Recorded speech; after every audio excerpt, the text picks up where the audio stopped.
শাওনদের যেন বাংলাদেশে আর এই দুঃসাহস না হয় 24কে নিয়ে ফাইজলামি করার। এই ফাইজলামি করবার কোনো সুযোগ আর দেওয়া যাবে না। এবং এটা মাথায় রাখবেন, সরকারকে আমরা বলছি, যদি এটা না করেন আপনাদের অস্তিত্ব গদি কিন্তু টানের মধ্যে পড়ে যাবে। এটাই বাস্তবতা। অতএব আইনের ফ্রেম করতে হবে যেন মানুষ আইন হাতে তুলে না নেয়, মানুষ মব তৈরি করতে বাধ্য না করে, শাওনকে যেখানে সেখানে দেখলে যেন চটথাপ্পড় মারার উদ্যোগ কেউ না নেয়। এটা আইনের ফ্রেমে আনতে হবে, তাকে বিচারিক প্রক্রিয়ার মধ্য দিয়ে দিতে হবে। একইভাবে হীনমন্যতা দেখতেছি আওয়ামী লীগের বিচার করবা নিয়ে। আওয়ামী লীগের বিচারের প্রশ্ন তো বিচারিক প্রক্রিয়া না, ইটস এ পলিটিক্যাল কোয়েশ্চেন, রাজনৈতিক আলোচনা, যেটা রাজনৈতিক দলগুলো গণ অভ্যুত্থানের সকল পক্ষ মিলে একমত হয়ে গেছে তাদের কার্যক্রম নিষিদ্ধ করবার ব্যাপারে। সেখানে আমাদের একজন মাননীয় উপদেষ্টা বললেন যে বিচারিক প্রক্রিয়াকে রেফার করে। নাৎসিদেরকে ব্যান করবার জন্য ওখানকার জার্মানির আদালতে যেতে হয় নাই দ্বিতীয় বিশ্বযুদ্ধের পরে, ফ্যাসিস্টদেরকে ব্যান করবার জন্য ইটালির আদালতে যেতে হয় নাই, সিরিয়াতে অথবা ইরাকে বাথ পার্টিকে ব্যান করবার জন্য ওখানকার আদালতে যেতে হয় নাই। রাজনৈতিক দলগুলো মিলে সিদ্ধান্ত নিয়েছে। এটা একটা পলিটিক্যাল কোয়েশ্চেন এবং বাংলাদেশে ফাংশনাল গণ অভ্যুত্থানের পক্ষের সকল রাজনৈতিক দলগুলো মিলে এই সিদ্ধান্ত নিতে হবে আওয়ামী লীগের প্রশ্ন কি, এবং এটা সিদ্ধান্ত নেওয়া হয়ে গেছে। অতএব আমরা আশা করব অবিলম্বে আপনার আওয়ামী লীগের রাজনৈতিক কার্যক্রম নিষিদ্ধ করবার ব্যাপারে সংসদে আইন পাশ করবেন, পাশাপাশি বিচারিক প্রক্রিয়াও চলতে থাকবে। এবং এই উপলব্ধির জায়গা থেকেই হচ্ছে বাংলাদেশকে গড়ে তোলার যে লড়াই, সেই আজাদির লড়াইটা শত শত বছর ধরে চলবে। 1204 থেকে শুরু হয়ে এটা 24-এ শেষ হয়ে যাবে না। এই মুক্তির লড়াই আমাদের মঞ্জিলে মাকসুদ পর্যন্ত, যতদিন পর্যন্ত এই দেশটা স্বপ্নের দেশ না হয় ততদিন পর্যন্ত আমরা আমাদের সেই লড়াই চালিয়ে যাব। 1204 সালে যখন ইখতিয়ার উদ্দিন মোহাম্মদ বিন বখতিয়ার খিলজির বাংলা বিজয়ের পরে এখানকার যে জালেম শাসক গোষ্ঠী ছিল সেন বংশের, লক্ষণ সেন পিছনের দরজা দিয়ে পালিয়ে যাওয়ার পরে যে মুক্তির নেশা এই অঞ্চলের মানুষকে বছরের পর বছর, দশকের পর দশক, শতকের পর শতক ধরে প্রচণ্ড রকম করে উদ্বেলিত করেছে, সেই ঘটনার ধারাবাহিকতাই সবচেয়ে কালেকটিভ মেমোরি, আমাদের সম্মিলিত স্মৃতির জায়গায় সবচেয়ে পাওয়ারফুল স্মৃতি হচ্ছে এই জাতির 2024-এর গণ অভ্যুত্থান। এবং এটাকে যদি আপনি অন্য যে কোনো ঘটনার সাথে তুলনা করেন দেখবেন যে অনেক মিলের জায়গা যেমন আছে, আবার এই ঘটনাই আমাদের ইতিহাসের অনেক ইউনিক ঐতিহাসিক অনুষঙ্গের জন্ম দিয়েছে। মিলের জায়গা হচ্ছে যে আমাদের 24-এও জালেম শাসক ফেরাউন ঠিক একইভাবে লক্ষ লক্ষ তরুণ যুবাদের, সিপাহী সৈন্যদের ভয়ে গণভবন থেকে পালিয়ে পিছনের দরজা দিয়ে চলে গেছেন। তখন তার টেবিলে খাওয়ার সময় গরম ভাত ছিল, ফ্রিজে রান্না করা খাবার ছিল, কিন্তু খাবারটা জুটে নাই। লক্ষণ সেনের একই অবস্থা হয়েছিল, খাবার রেডি ছিল, খেতে পারে নাই, পালিয়ে যেতে হয়েছে। এবং পালিয়ে এমন একটা দেশে গেছেন যেটা আমরা সবসময় বলেছি তিনি ওই দেশের দালাল। এবং এইটাকে নিয়ে আবার তারা রাজনীতি করত যে তারা ওই দেশের দালাল না আবার বলার চেষ্টা করত। কিন্তু তিনি সেখানে গিয়ে এবং ভারত সরকারের গত 2 বছরের আচরণের মধ্য দিয়ে এটা প্রমাণিত হয়েছে যে আসলে কে কাদেরকে দশকের পর দশক ধরে পুষে এই গোখরা সাপটা বানিয়েছে দুধকলা খাইয়ে। অতএব জুলাই গণ অভ্যুত্থানের মধ্য দিয়ে যারা অনেক আশঙ্কা করছেন যে জুলাই চলে গেছে, জুলাই ব্যর্থ হয়েছে, এইটা সিম্পলি সম্ভব না। এত সম্মিলিত স্মৃতি আমাদের ইতিহাসের অন্য কোনো ঘটনার নাই। 71-এর মুক্তিযুদ্ধ, 47-এর ব্রিটিশ বিরোধী আন্দোলন থেকে আজাদি, প্রত্যেকটা আমার রাষ্ট্রের গুরুত্বপূর্ণ ঘটনা। কিন্তু তথ্য প্রযুক্তির কারণে, মোবাইল ইন্টারনেটের কারণে যেটা হয়েছে যে লক্ষ লক্ষ মানুষের স্মৃতি থেকে এটা এখন অডিও ভিজুয়াল ফর্মে চলে গেছে এই মেমোরিটা। তাই আপনারা দেখবেন জুলাই আসলে যেটা হয়, আমরা প্রতি বছর নতুন নতুন ভিডিও দেখতে পাচ্ছি, নতুন নতুন ঘটনা আপলোড হচ্ছে।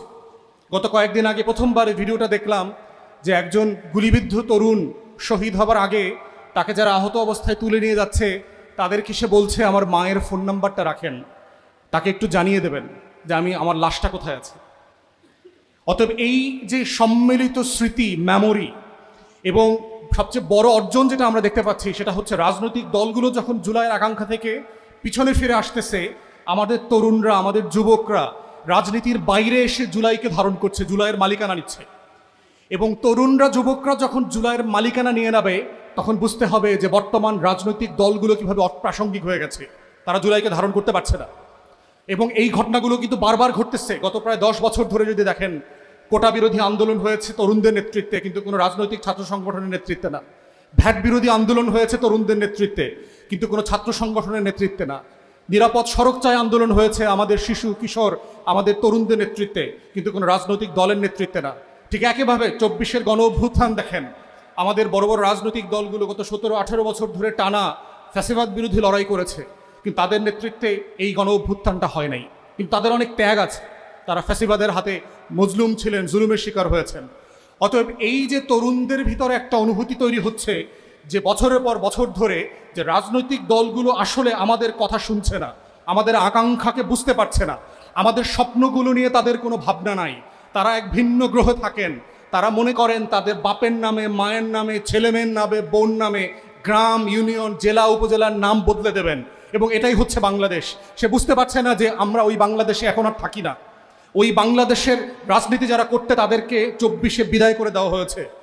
4,500 কোটি টাকার মূর্তি বানিয়েছিল শুধু শেখ পরিবার, শেখ হাসিনার সরকার সারা বাংলাদেশে। সেই মূর্তিগুলো পর্যন্ত 24-এ ভেঙে দিয়েছে।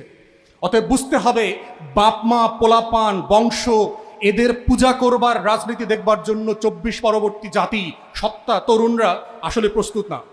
অতএব বাংলাদেশের রাজনৈতিক দল যারা পক্ষে আছেন, বিপক্ষে আছেন, সংসদের বাইরে আছেন, তাদেরকে এই মনস্তত্ত্ব বোঝা দরকার যে 24 ফান্ডামেন্টালি এই রাষ্ট্র কাঠামোর চিন্তা, মনস্তত্ত্ব বদলে দিয়েছে।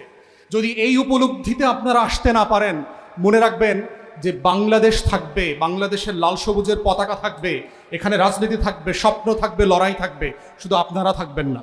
যেভাবে আওয়ামী লীগের মতো নাই হয়ে গেছেন, বাংলাদেশের সকল রাজনৈতিক দলগুলো, পুরাতন দলগুলো যারা পারিবারিক বংশধারার ভিত্তিতে মনে করছেন তারা জন্মগতভাবে এই দেশ শাসন করবার অধিকার নিয়েছেন, আপনারাও থাকবেন না। এটাই পৃথিবীর ইতিহাস, বারবার এটা হয়েছে। এবং দেখেন আওয়ামী লীগের সেক্রেটারি ওবায়দুল কাদের গত কয়দিন আগে বলেছে ভিডিও বার্তায় যে অনুশোচনা তো দূরের কথা, লাশের বদলে লাশ, চোখের বদলে চোখ, ভায়োলেন্সের বদলে ভায়োলেন্স করাবে তার নেতা কর্মীদেরকে দিয়ে। মানে তারা পৃথিবীর কোন জায়গায় বাস করছে? তারা নাকি ফিরে আসবে, আপা নাকি ফিরে আসবে, রাজপথ কাঁপবে, বাংলাদেশ হাসবে, আর আমরা সব গর্তে চলে যাব। কি এক স্বপ্নে তারা বাস করছে। 24-এর এই উপলব্ধির জায়গাটাই আমরা আশা করছি রাজনৈতিক দলগুলো ভাববে এবং নতুন করে বুঝবে।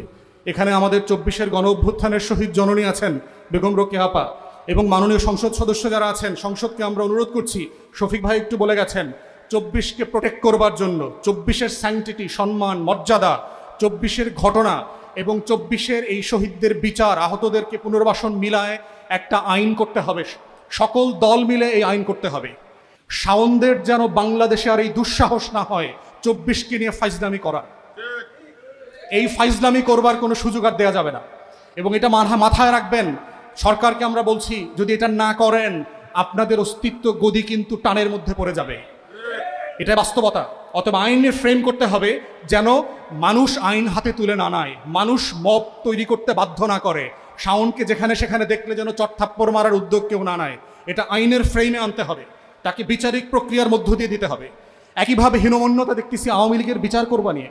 আওয়ামী লীগের বিচারের প্রশ্ন তো বিচারিক প্রক্রিয়া না, ইটস এ পলিটিক্যাল কোয়েশ্চেন, রাজনৈতিক আলোচনা, যেটা রাজনৈতিক দলগুলো গণ অভ্যুত্থানের সকল পক্ষ মিলে একমত হয়ে গেছে তাদের কার্যক্রম নিষিদ্ধ করবার ব্যাপারে। সেখানে আমাদের একজন মাননীয় উপদেষ্টা বললেন যে বিচারিক প্রক্রিয়াকে রেফার করে।